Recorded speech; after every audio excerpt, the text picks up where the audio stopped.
James and the Giant Peach by Rahl Dahl. Read by Andrew Sachs.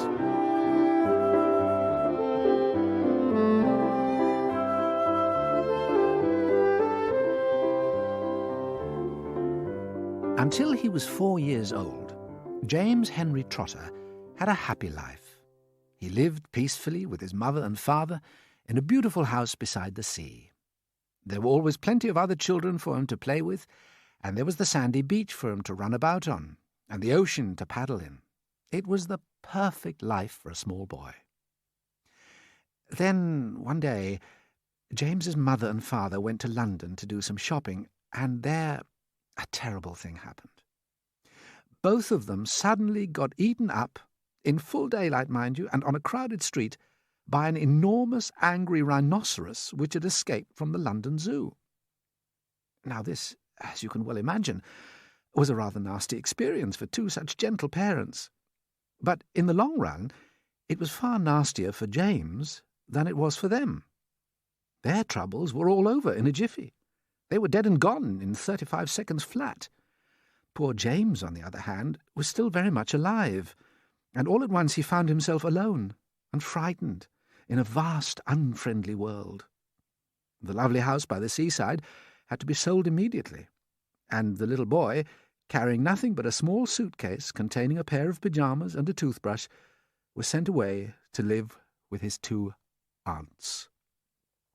Their names were Aunt Sponge and Aunt Spiker, and I'm sorry to say that they were both really horrible people.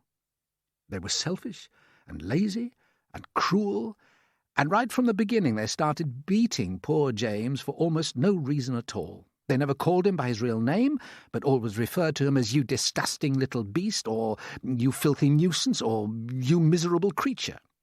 And they certainly never gave him any toys to play with, or any picture books to look at. His room was as bare as a prison cell.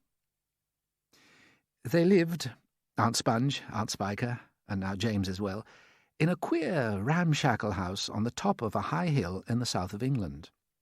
The hill was so high that from almost anywhere in the garden James could look down and see for miles and miles across a marvellous landscape of woods and fields.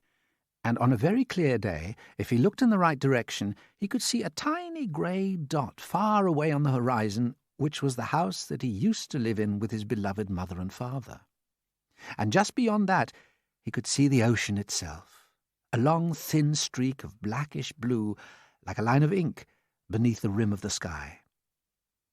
But James was never allowed to go down off the top of that hill. Neither Aunt Sponge nor Aunt Spiker could ever be bothered to take him out herself, not even for a small walk or a picnic, and he certainly wasn't permitted to go alone.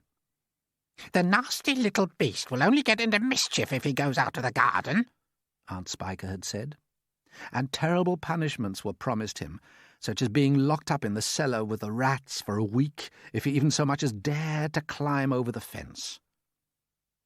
The garden, which covered the whole of the top of the hill, was large and desolate, and the only tree in the entire place, apart from a clump of dirty old laurel bushes at the far end, was an ancient peach tree that never gave any peaches. There was no swing, no seesaw, no sandpit, and no other children were ever invited to come up the hill to play with poor James. There wasn't so much as a dog or a cat around to keep him company. And as time went on, he became sadder and sadder, and more lonely, and he used to spend hours every day standing at the bottom of the garden, gazing wistfully at the lovely but forbidden world of woods and fields and ocean that was spread out below him like a magic carpet. After James Henry Trotter had been living with his aunts for 3 whole years, there came a morning when something rather peculiar happened to him. And this thing, which, as I say, was only rather peculiar, soon caused a second thing to happen which was very peculiar. And then the very peculiar thing in its own turn caused a really fantastically peculiar thing to occur.